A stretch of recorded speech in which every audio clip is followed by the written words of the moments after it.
thing guaranteed in life is death. We all know someone who has succumbed to cancer. Despite monumentous advancements in technology, a cure eludes modern science. The way the disease seems to chronologically pick at random its victims, or be them patients, regardless of age, status, or lifestyle, is simply baffling. Cancer is the #1 cause of death in St. Lucia, and we have the highest rate per capita in the OECS. Not surprising, those controlling the consolidated fund were blind enough to build a gazillion-dollar new hospital and conveniently forgot to include a specialized cancer unit. The Faces of Cancer is a stark glimpse into the world of the many who live, suffer, recover, and die from the worst killer this country has ever seen: cancer. Some of the earliest evidence of cancer is found among fossilized bone tumors of human mummies in ancient Egypt. Cancer was discovered in Egypt over 3,000 years BC. It was called the Edwin Smith Papyrus and forms part of an ancient Egyptian textbook on trauma surgery. This text stated, "For this disease, there is no treatment." The origin of the word cancer is credited to the Greek physician Hippocrates, who lived between 460 to 370 BC. He is considered the father of medicine. Hippocrates used the terms carcinose and carcinoma to describe non-ulcer forming and ulcer forming tumors respectively. Cancer is a group of over 100 diseases characterized by abnormal, uncontrolled cell growth. In a healthy body, cells grow, die, and are replaced in a very controlled way. Damage or change in the genetic material of cells by environmental or internal factors sometimes result in cells that do not die and continue to multiply until a mass of cancer cells or a tumor develops.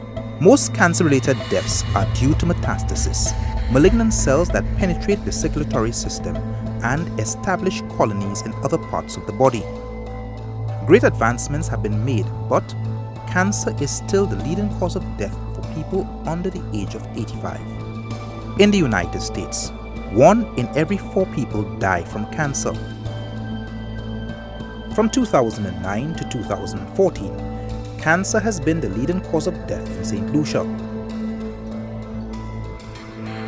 Prostate cancer is the #1 killer of men, and breast cancer steals our women. Trachea, bronchus, and lung cancer are serious maladies here as well. There are more than 100 types of cancers. The signs and symptoms will depend on where the cancer is, how big it is, and how much it affects the organs or tissue. If a cancer has spread or metastasized, signs or symptoms may appear in different parts of the body. As a cancer grows, it can begin to push on nearby organs, blood vessels, and nerves. This pressure causes some of the signs and symptoms to manifest. If the cancer is in a critical area, such as certain parts of the brain, even the smallest tumor can cause serious symptoms. But sometimes, cancer starts in places where it won't cause any signs or symptoms until it has grown quite large.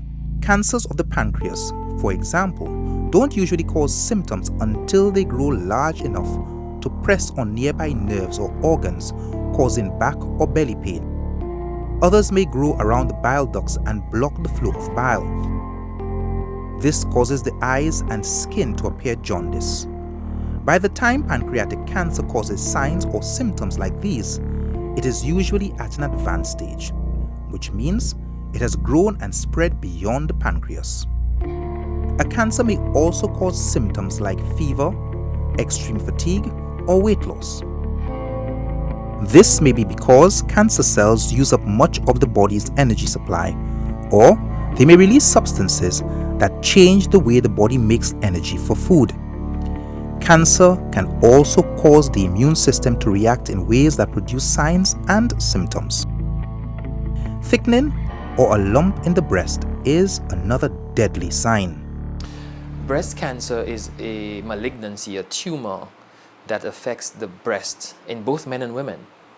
Unfortunately, there's a tendency out there to think that only women get breast cancer. Men do as well. And this affects the breast tissue. Our breasts are organs, a part of the reproductive system. They produce milk, they store and produce milk. And in the breast tissue, we develop the majority of our cancers. And those grow as a tumor. They spread through the lymphatic system, which is generally in the glands below our arms, in the armpit, in the axilla.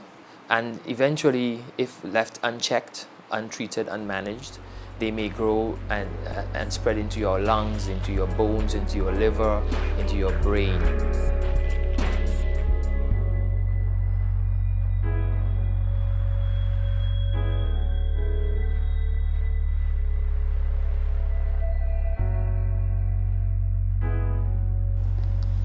One morning I got up, and when I rest my hands on my right breast, I felt a lump. And when I felt this lump, I went to a friend of mine. I told her, well, I felt this lump, and she told me, well, I have to go to the doctor, but I never take it. So I just continue living my life normal. And then all of a sudden, it started getting swollen, and then a friend of mine told me, well, go and see the doctor. And when I went to Dr. Richardson, whereas he took a needle biopsy, and then he called back and he told me it's negative. And then I went home, and then when I see the lump wasn't going down, I got in touch with him again. I told him the lump is still there. Then he called me in, and then he told me come, and then he had to do a small operation in the right breast, and then he took piece out of the tissue, and he sent it to test, and then he told me it's cancerous. And when he told me that, I told him, well, I have to go to Dr. Gabriel, and I never did. Why not? I just didn't have it in my mind. That's how I felt. And I just live my life normal all the time. And when my friends saw me, they tell me Portia, you're strong. I just wasn't thinking about it. I wasn't thinking about it. And then the small surgery I did, and then after time it started developing, it started getting swollen a little. And then it started sending out pus and blood and all this kind of thing. And then people started telling me, older people told me take all different medication, which medication. I've tried everything, and the lump just wasn't going away. It was getting worse day by day. Who is they? My friends and them. Do they have a medical background? No, because they said that will help. When you get to know about the surgery, the chemotherapy, people tell all sorts of things, and according to what they say, you'll get frightened about it. And then you'll put that behind your back and just take what they ask you to. So that's what happened to me. If only I'd listened, I'll not be so far. And then another friend of mine told me I need to go and see other doctor. I went to the health center. And when I went to the health center, the doctor, when he saw the breast, he was so angry. He was so mad at me. He told me I need to go to the nurse's home up at the hospital right away. But I didn't go anyway. I still stayed, and a week after, I decided to go. I have another friend of mine who told me she'll take me to Dr. Kabi. And then when I went, when he examined the breast, he told me I do have a chance. Go and see Dr. Gabriel. And I did. Well, when I went to Dr. Gabriel, he examined the breast. One of your surgery? Well, I have to let you know that you will need chemotherapy immediately. He told me, but I have to start on chemotherapy right away. Whereas I was a bit afraid. But my friends supported me, she told me go ahead. We say chemotherapy is an adjuvant to your surgery. However, there are circumstances where chemotherapy is the first line of treatment of a cancer, when surgery may not be ideal or efficient, depending on the size of that cancer. So if you have a very large tumor of the breast, a surgeon would not be able to do an acceptable resection of that tumor without leaving tumor in that area that would tend to spread even further. So you want to do chemotherapy or radiation, which will shrink the size of that tumor, reduce the volume of that tumor, and then allow the surgeon to do a proper resection because there's less tissue to encompass in the incision. That day, when I took the chemotherapy, like when I took it, right, I didn't felt any way. Is when I go home, I started feeling so sick. It's horrible. The chemotherapy is not nice at all. I started vomiting. I was so weak. Like everything I eat, I'll just throw it up. But whenever you throw up, you have to eat because it make you lose a lot of weight. As with every other treatment modality, whether it's antibiotics or antivirals and so on, there may be some side effects. One of the common side effects of chemotherapy is hair loss, what we call alopecia, where those cells in the hair follicles are also fast growing and multiplying, and chemotherapy will tend to have that kind of effect. Now, not all chemotherapy drugs cause hair loss. Some are more potent than others and so on. Some people have fatigue, some people have lack of appetite, some people may be at risk for infections and so on. So there are a number of side effects, as with any other drug that you take. Staging describes the severity of a person's cancer based on the size and or extent of the original tumor and whether or not it has spread to the body. A cancer may be further staged after surgery or biopsy when the extent of the cancer is better known. This stage designation, called the pathological stage, combines the results of the clinical staging with the surgical results. Breast cancer classified as T3N2MO, which refers to a large tumor that has spread outside the breast to nearby lymph nodes but not to other parts of the body. Higher numbers indicate more extensive disease. What stage of breast cancer are you at? Now, Yes. Dr. Gabriel said is either stage 2 going up to stage 3. And has he explained to you clearly your prospects of survival post 5 years? Not really. How is your son dealing with this? Honestly, to speak the truth, my son don't call me prayer. He don't. And I don't really think about it. And how is your husband dealing with it? My husband is supporting me, but right now, like he sees that he has a burden on him. Like none of my family is not trying to help me out. I have only one sister. She's in England and she's not working, but she's trying her best. And right now, like on my husband's side, like he have a stress on him. Were you in the habit of checking your breast regularly? No, Were you in the habit of getting a regular mammogram? no. Why not?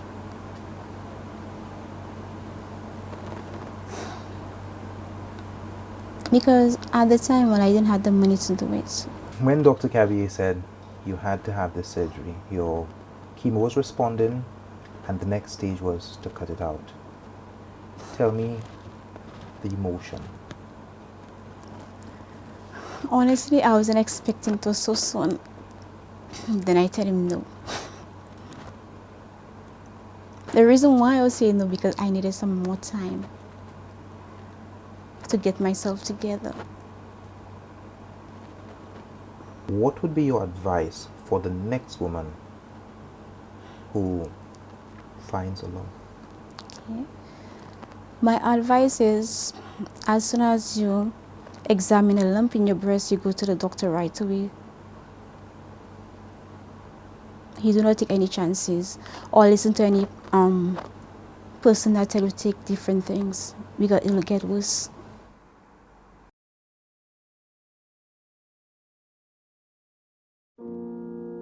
Portia Mondesi of Austin Hill, Dennery via Dennery, passed away at the Dennery Hospital on Wednesday, June 24, 2015 at 3 p.m.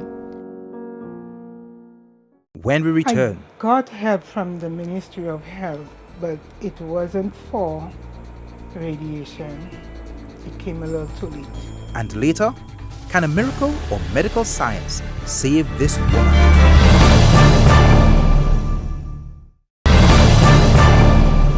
More than 6,000 billion cells make up the human body. They are the units that form the tissue which make up the organs like the liver, heart, and lungs. When the body needs it, our cells split into two and replace those cells that are defective or have come to the end of their lifespan. This makes it possible for our tissue to preserve their shape and their respective functions with the passage of time.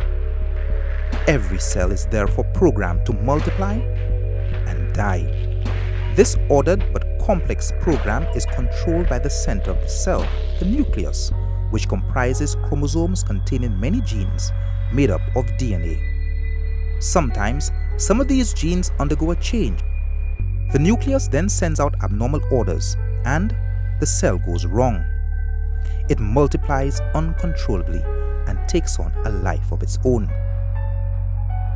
Each new cell produced contains the same defect. The cell proliferates chaotically and forms a tumor.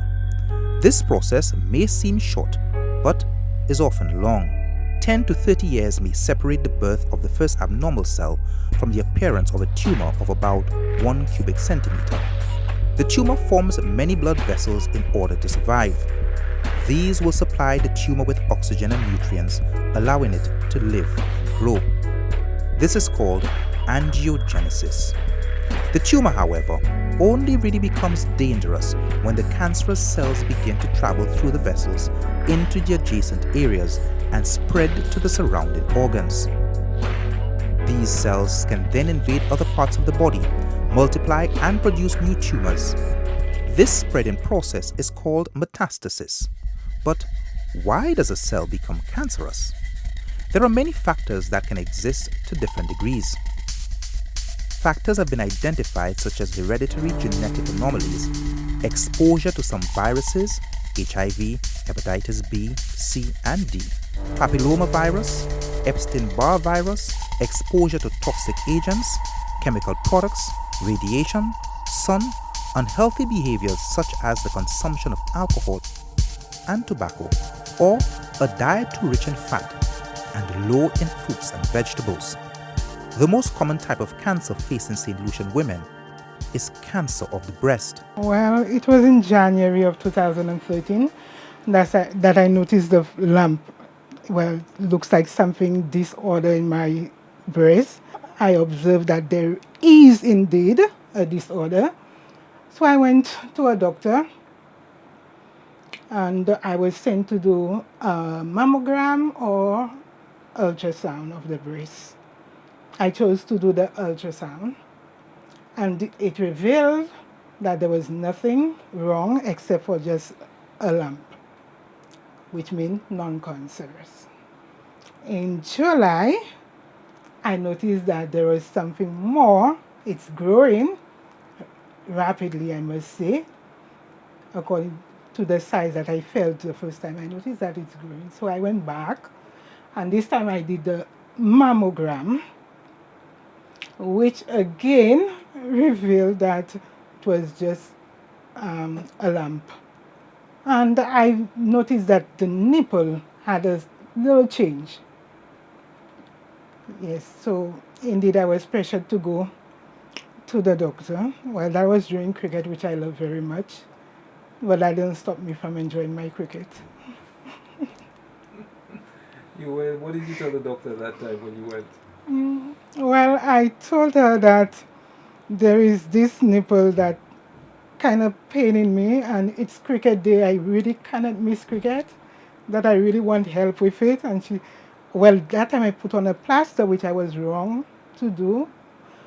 And she told me that the plaster is making it worse, so she just gave me an ointment to use. And she asked me to put some cotton over. And then you went?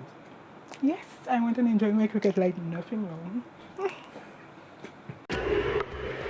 Full toss. It's gone again.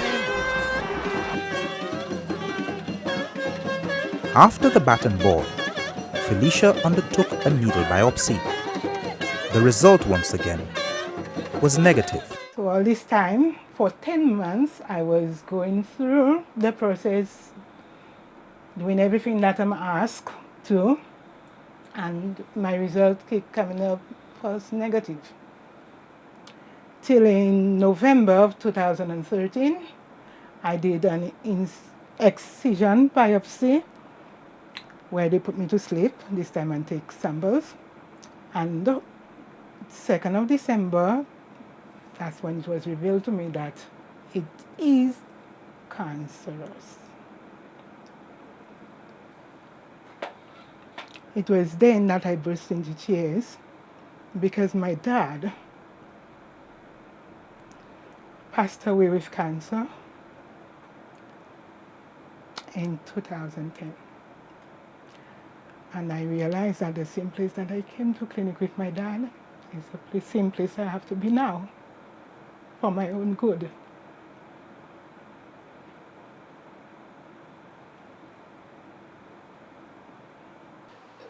At that point, the patient normally should be assessed by a team of doctors, including their surgeons, the oncologist, the pathologist, the radiologist, and so on, who will plan a course of treatment, a course of management, let's call it that.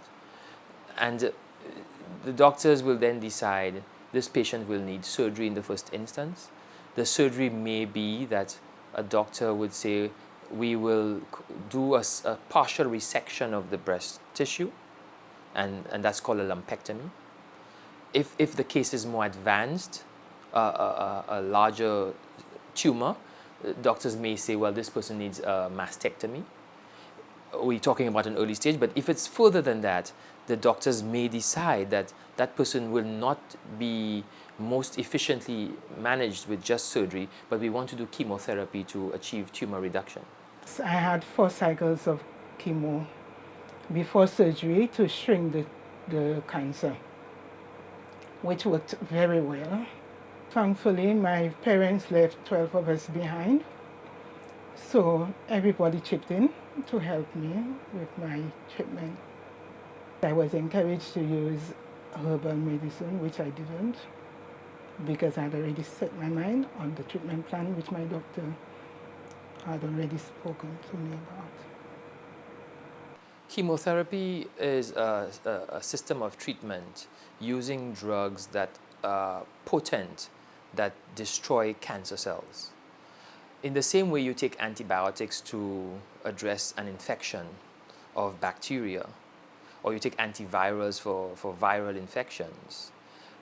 Chemotherapy are drugs that have been developed, in some cases from natural products, to address cells that are cancerous. So we have these drugs that can come in form of tablets, they can be creams, they can be injectable fluids that you put in a drip that will be administered through the veins or through a port that goes into the central circulation. And this is spread throughout your entire body as far as where your blood circulation reaches. Chemotherapy is administered one day and repeated on the following week. It could be repeated every 2 weeks, every 3 weeks, every month, depending on the type of drug you're given. Once these cycles are completed, there are characteristics of the cancer that allow us to know that this patient may need hormonal treatment, particular characteristics. So the patient may be put on tamoxifen. At a particular age, they may need a different type of drug called anastrozole, Femara, which look at cancer prevention at this point. Average cost for one cycle of chemo might be $500 to $1,500. You know, at the highest level, it can be $2,000 per cycle. Hair loss came 3 weeks after the first cycle. Just about time to go into the second cycle, the hair loss started.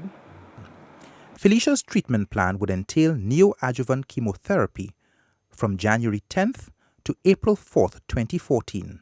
This was done to reduce the size of the tumor in preparation for the surgeon's dreaded knife. Wednesday, May 14th, came the life-changing surgical procedure. Junior doctors who removed the bandage to take a look at the surgery, and I guess I was wrong to peep.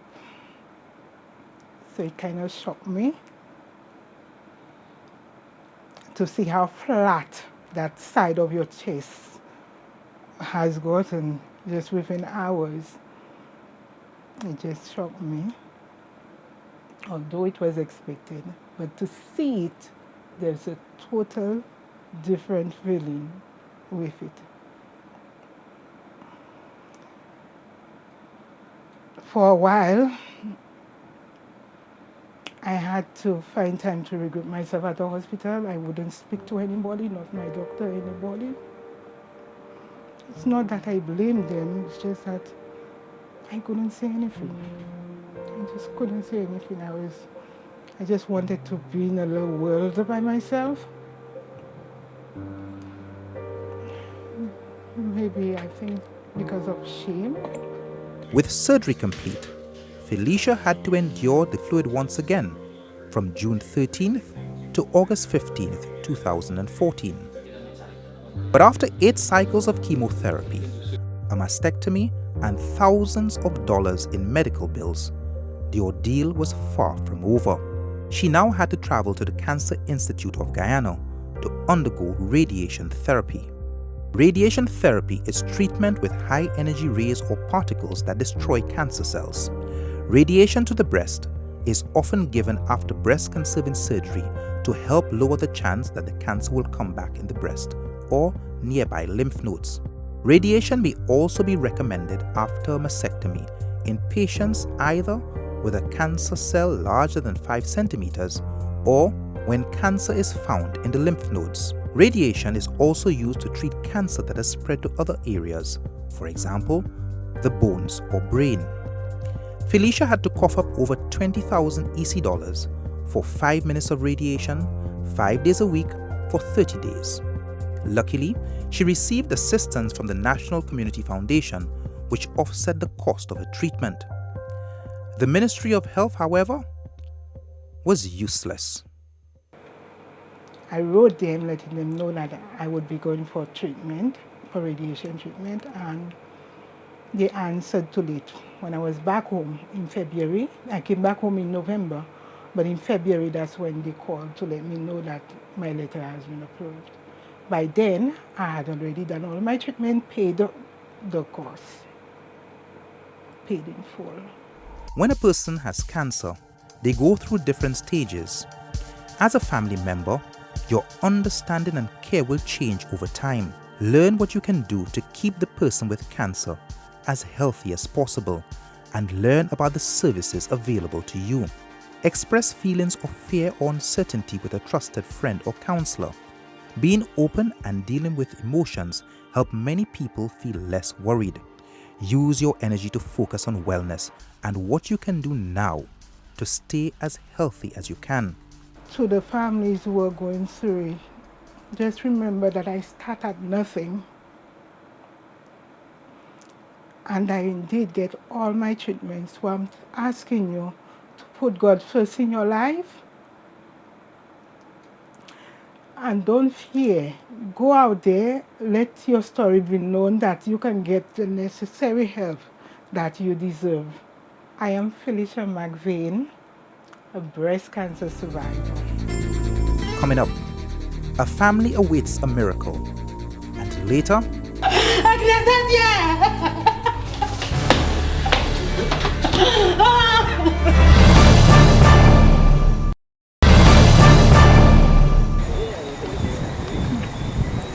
You're in the wrong direction. You want to go over there. You want to see.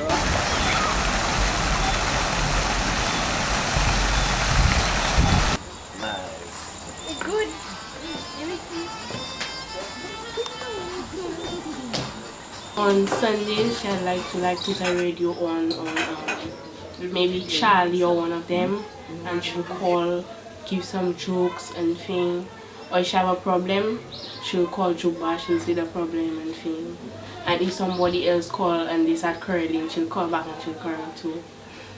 And sometimes she used to be there, she used to put the radio on Western, to take her towel in the kitchen and she used to be dancing. She used to vomit, and then when she came here, sometimes she used to sit on the floor and her leg used to get big and she used to be crying. It wasn't like nothing because I still had my faith in God. I say people have cancer and they're surviving.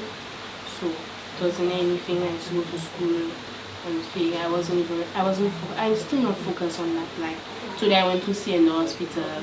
I didn't even cry or anything because I saw custom of having like the side cheese and everything. Because at night only the two of us stay in the house. I wasn't even scared or anything. She was diagnosed with ovarian cancer. When we assessed her, she is at stage 3, meaning that she does not have any metastasis to the lung or any other organs outside of the abdomen. When she started her chemotherapy, I think one of her main concerns was the swelling to her abdomen, because I remember her always asking, when I start the treatment, will the swelling go away? Will the belly go down? I remember her asking that a lot.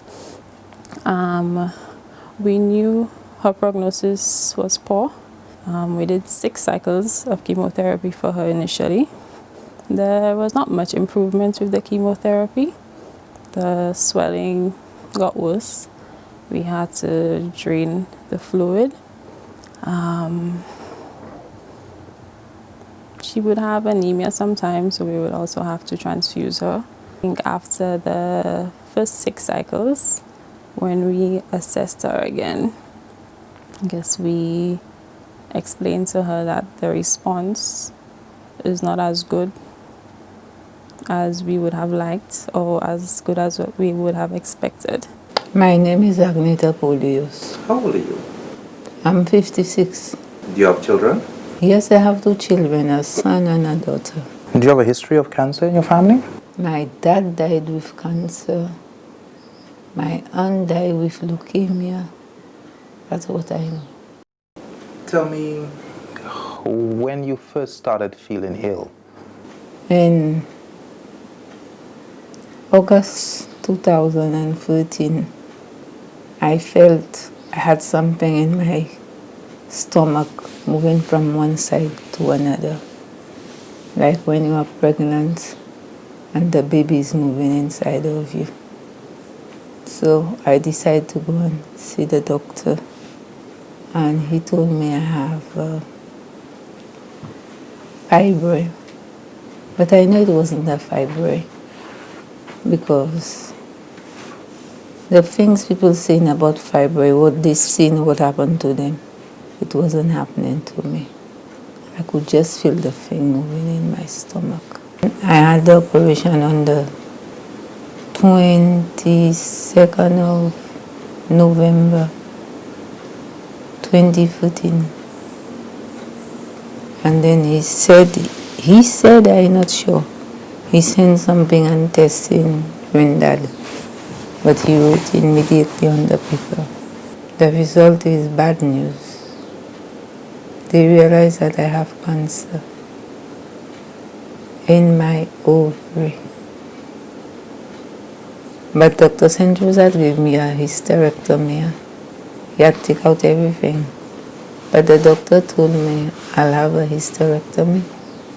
I had a hysterectomy and it had cancer cells in it. So they put me on the cancer list. When you got that phone call about the results, how did you feel? I didn't feel anyhow. Trust me. Because since she was pushing that result for me, I knew something was wrong. When you were told that you had cancer, was there any point where you were in denial? Like, nah, that can't be true. No, I didn't say anything. I just cried, just a little cry. Water came from my eyes and that's all. Like a week after the operation, I noticed my stomach was growing again. But I had the operation on that side. But yeah, I have a tumor on that side. Since I had a hysterectomy, I don't know on what it's growing. But it keep building on fluid inside of me. Like sometimes when the fluid is too much, it's swelling up my whole leg. Last week I had a tap, and that's what make it get so small. We had to admit her recently because she became dehydrated from, I guess, vomiting and not being able to eat as she wanted to. So we kept her, we drained her again, we had to transfuse her. But she did not have to stay too long at the hospital.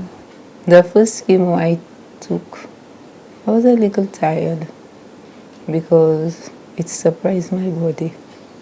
But the second one, when I got home, I cooked my own food. It don't do me anyhow.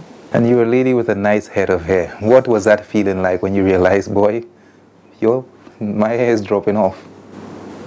Well, that's how life has to go sometimes. You don't have to think of the hair, you think of your health. So I wish I didn't have no hair and can live 5 years more than to have hair and I die tomorrow. Did you feel better after? After the hair started dropping? No, after you went through at least the third stage of chemo. Yes, I was better. It's just like I spent 10 days at the hospital.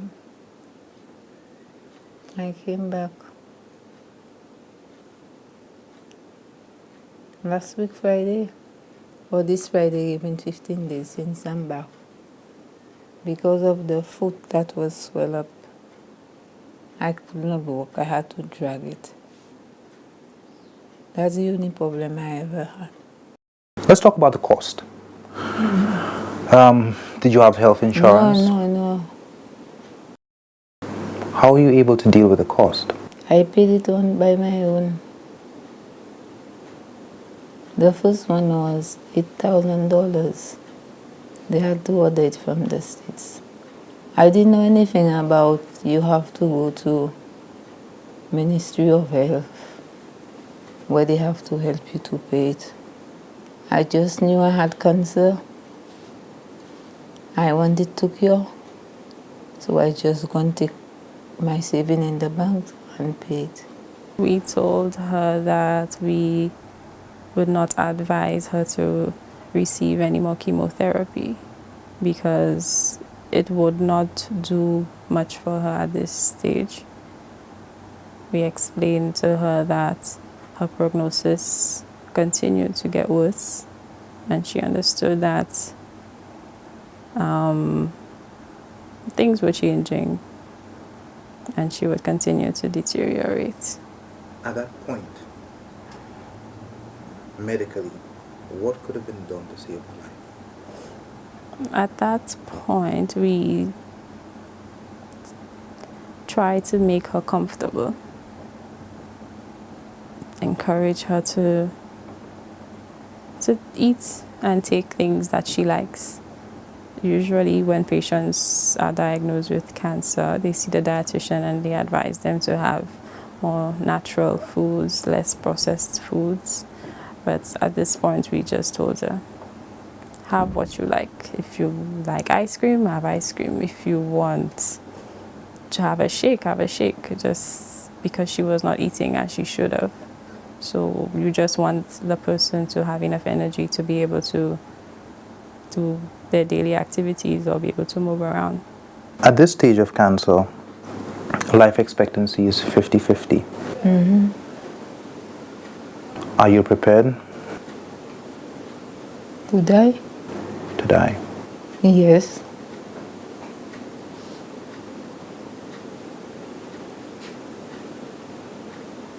One of the most difficult things is the final stages. If your children were to watch this interview long after you're gone, what would you like them to know? They know everything. All what I'm telling you that they know. What would you like them to remember? Me. Remember me before I had cancer. I mustn't be selfish if God wants her.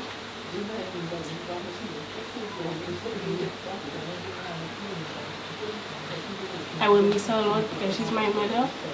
The only us used to be in the house, so I will miss her. But the counselor always told me, don't be selfish. She's going to somewhere where I'll not see her suffer with pain. So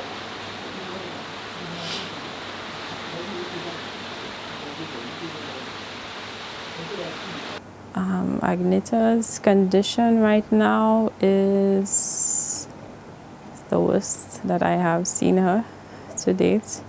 She's unable to speak. She's unable to do anything for herself. She's very weak. I think she's aware of familiar faces. She can hear what we're telling her, but she does not acknowledge anybody. We're expecting that just a matter of time that Agneta will lose her fight. When we return, a body is wrapped, a slow procession, and the cold calculus of cancer.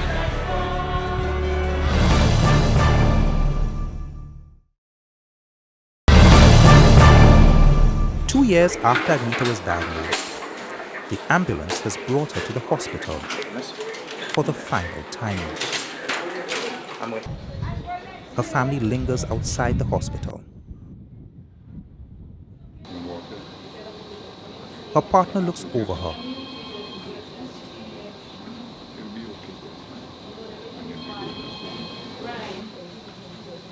And a doctor attempts to make her comfortable.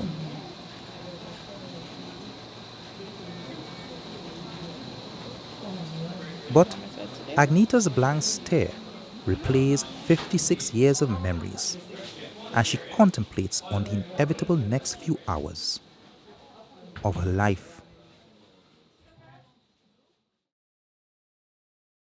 She tell me that she going to die. That's the only talk she talked to me, tell me, well, I'm going to die. But I didn't really, take that for anything, I just know that she'll be going for through. So then I see she doing her fruit, a kind of a thing, So I take a little bit of water in the cover. As soon as she see I take the water, she open her mouth, and she take I say, well, she was thirsty.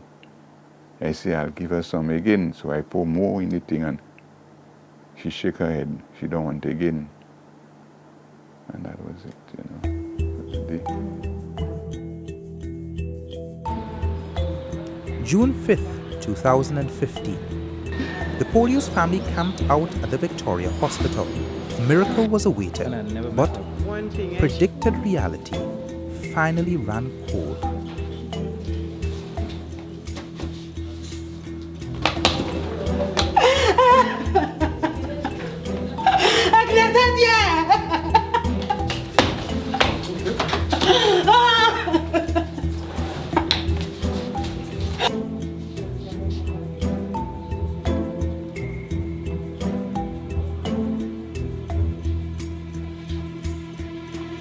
Cancer is not a death sentence.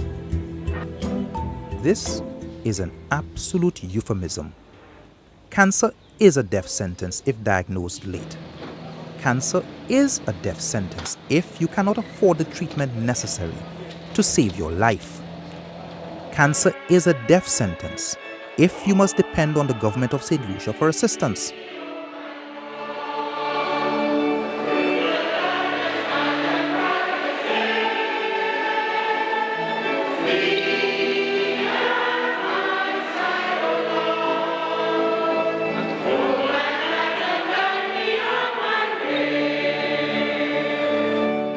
Annually, 160 people in St. Lucia die from cancer. Born of the dead, to him be glory and power forever and ever. Amen. Cancer treatment in St. Lucia does not include radiation therapy, which is available in the neighboring islands of Martinique, Barbados, and Trinidad. Breast MRIs are not available, neither are PET scans, so most patients needing these services travel to the United States. Faces of Cancer offers assistance to all types of cancer patients and their family while trying to debunk the myths associated with the disease. From the newly diagnosed patient to walking you through the highs and lows of chemotherapy to facilitating an effective mammogram initiative, their prayer group provides spiritual support, especially to the terminally ill. Faces of Remission also congregate to celebrate life and fertilize hope for the next malignant tumor. Faces of Cancer. Cancer is not a death sentence. The onus is on our collective society to be proactive. Many cancer deaths can be prevented by making healthy choices like not smoking, staying at a healthy weight, eating right, keeping active, and getting recommended screening tests. Cancer is not a sentence. It is a word. Could go on and on, the fool has never been told. Could go on and on, the fool has never been told. Could go on and on, the fool has never been told. Could go on and on, the fool has never been told. Could go on and on, the fool has never been